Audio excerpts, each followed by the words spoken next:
I still remember the sound of my father's palm slamming against the dinner table, the sharp tremor that ran through every plate and glass, the way my mother's smile stayed fixed like porcelain while everything inside me shattered. "Give up your room," she said, her tone soft but firm. "Your sister needs it for her livestream studio." When I didn't answer straight away, my father leaned forward, his eyes narrowing. "Then get out. If you can't respect your family, you can leave this house tonight." That was the moment something inside me changed. The quiet girl they ignored at every dinner table finally looked up and smiled. Not the kind of smile that meant agreement, but the kind that promised I would never sit at that table again as the same person. / My name is Evelyn Carter, and I was born in Leeds, in a narrow red brick house that always smelled faintly of toast and disappointment. My family loved appearances. They liked neighbors who thought we were perfect, liked polite smiles, liked pretending. But inside those walls, love was a competition, and I wasn't even entered. My sister, Talia, was the golden one, tall, beautiful, and endlessly adored. She had a natural talent for collecting attention, like a magnet for applause. At 10, she was taking dance lessons. At 12, she had a camera crew for her YouTube channel. By 16, she was the influencer everyone talked about. My parents fed that image: new dresses, new phones, new chances. They called it support. My brother, Reese, was the baby. The accident that became a miracle. Every scraped knee was a tragedy, every D on his report card just a phase.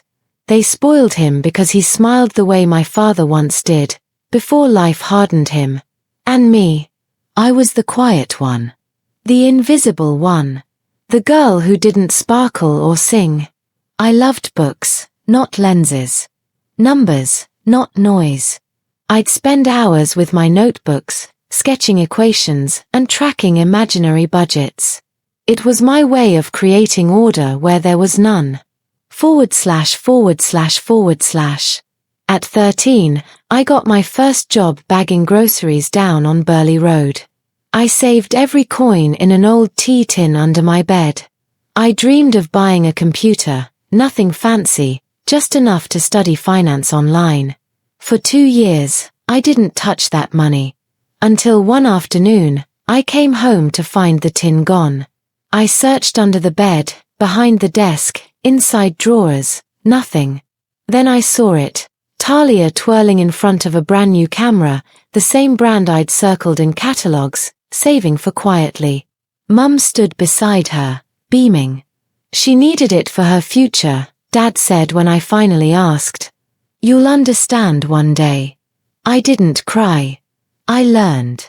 That's the day I realized, in my house, talent wasn't enough, it had to shine loudly, or it didn't count. / I worked harder. Studied longer. Every time they clapped for Talia, I wrote another plan. Every time they cheered for Reese, I built another spreadsheet.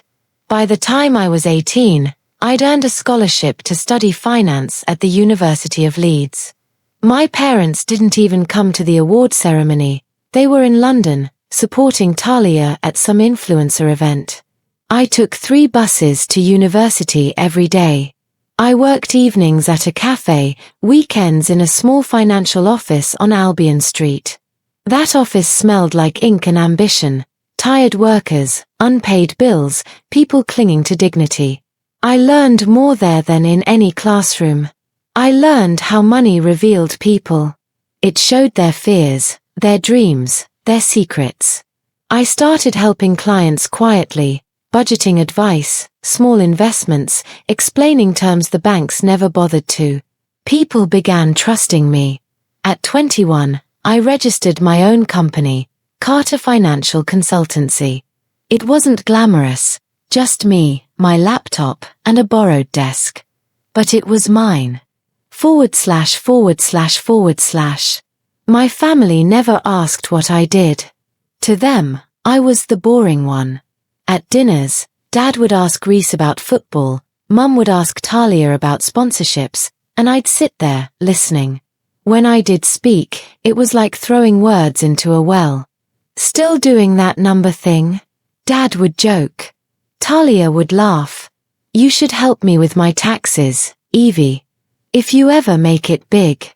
Even Reese, sweet but silent, said nothing. So I stopped trying. I stopped explaining myself. I stopped waiting for applause. I built something solid in silence. By 24, I had hundreds of clients, teachers, small shop owners, even a few doctors. I saved every pound I could.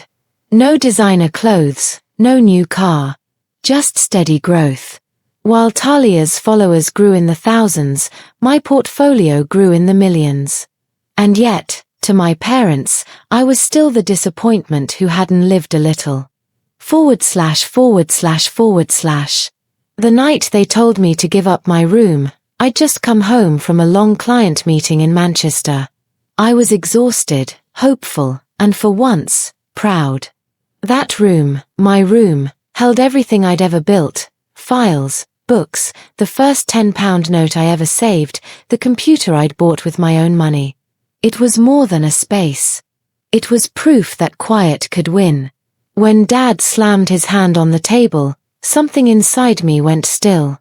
Mum's eyes glittered with expectation. "Your sister's career is taking off, Evie. She needs a proper studio. You can move into the small room by the boiler. It's only fair." "Fair?" I repeated softly. Dad's jaw tightened. "Agree or get out." Talia leaned back, smiling. "It's not like you use it for anything exciting." That's when I smiled back. "You're right," I said. "I don't." But what I didn't say was, I was already planning my exit. Not from the room, from them. ////. That night, I couldn't sleep. I sat by my desk, staring at the lamp's soft glow. My fingers brushed the surface of the wood, the same desk I'd studied on for a decade. The thought of losing it to Talia's ring lights made my stomach twist. So I opened my laptop and pulled up a folder called Plan C. Inside, property listings, investment returns, savings accounts. I'd been researching for months, waiting for the right trigger. And now, they'd given it to me. At dawn, I called Amelia Brooke, an estate agent in Leeds. "That red brick house across the road," I said, "is it still available?" She checked. "It is." "I'll take it," I said. "Mortgage or cash?" "Cash." She paused. That was quick. I smiled. So was my motivation. By Friday, the deed was mine. Paid. Signed. Stamped. ////. Sunday morning, I went back for our usual family breakfast. The smell of bacon and burnt toast filled the air, the familiar perfume of dysfunction. Mum poured tea like nothing had happened. "Have you thought about what we discussed, love?" I set my cup down. "I have," I said. "I'm moving out." Dad's fork froze mid-air. "Moving out? Where?" I smiled. "Across the street." Talia laughed, until she realized I wasn't joking.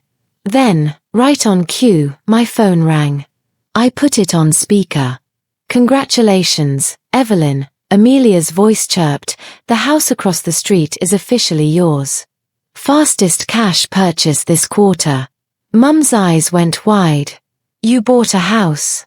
Dad frowned. "With what money?" I looked him straight in the eye. "From that boring number stuff you never cared about." For a second, no one spoke. Even Talia's phone went silent. Mum tried first. "Sweetheart, you don't have to rush. We didn't mean." Dad interrupted. "You've been living under our roof, using our..." I cut him off. "Not anymore." Talia's voice cracked. "You're serious?" I smiled. "Completely." ////. Moving day felt like stepping out of a shadow. I carried boxes filled with ledgers, memories, and quiet victories. My new house was small but mine, the wallpaper peeling, the windows stiff, the air full of promise. That first night, I sat on the floor, eating curry from a takeaway box. It tasted like freedom. The next morning, I brewed tea, stepped onto the porch, and waved across the street. Just once. A small, polite gesture. But it hit them like thunder. The curtains twitched.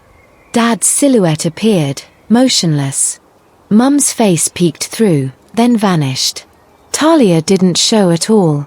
And that became our new routine, me waving, them pretending not to see. .. Then came the unraveling. Talia's perfect world collapsed overnight. Sponsorships withdrew. Followers left. A rival streamer exposed screenshots, online betting, unpaid debts, messages begging for loans. Within weeks, she was trending for all the wrong reasons. My parents panicked. They mortgaged their pride, literally. Sold the family house below value to pay off Talia's debts. They moved into a small flat near Armley Giratory, surrounded by traffic noise and regret. Sometimes, I'd walk past on my way to the office and see Talia outside, scrolling on a cracked phone, eyes red. I never stopped. I didn't need revenge. Life was already teaching her what I never could. .. A month later, there was a knock on my door. It was Reese. He looked older, quieter. "I'm sorry," he said. "For not standing up for you. For pretending not to see." He told me he'd enrolled in college to study engineering. "I want to build something real," he said. I believed him. I helped pay his first semester's fees, not as forgiveness for our parents, but as an investment in who he could become. Sometimes the best repayment is to break the pattern. .. A year passed. My consultancy expanded to Manchester and York. I hired staff, launched free workshops for young women learning finance. My life became steady, structured, peaceful. Then one morning, I got a letter, handwritten, rare these days. It was from Mum. "We miss you," it said. "Your father's health isn't good. Maybe it's time we talked." I folded it, placed it in a drawer, and whispered to the empty room, "Maybe one day. .. Weeks later, I hosted a housewarming party, the one I'd postponed for a year. My friend Priya Nolan, the only person who loved spreadsheets as much as I did, helped set it up. There was laughter, jazz music, warm lighting. Priya raised her glass, to Evelyn, who turned a tiny room into an empire. Everyone cheered. I smiled, quietly. From my porch, I could see my parents' old house, now painted white by the new owners. The curtains fluttered in the evening breeze, and for the first time, I felt no bitterness. Just peace. .. Some nights, I still think about that dinner table, the ultimatum, the silence, the fork halfway to my lips. I realize now that they didn't exile me. They freed me. If you've ever been the quiet one at the loud table, if you've ever been told to shrink so someone else could shine, remember this. You don't have to fight for your seat.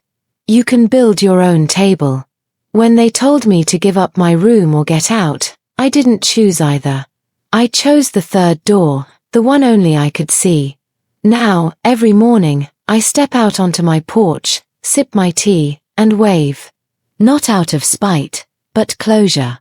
Because sometimes, the best revenge isn't leaving. It's living so well they have to watch. ..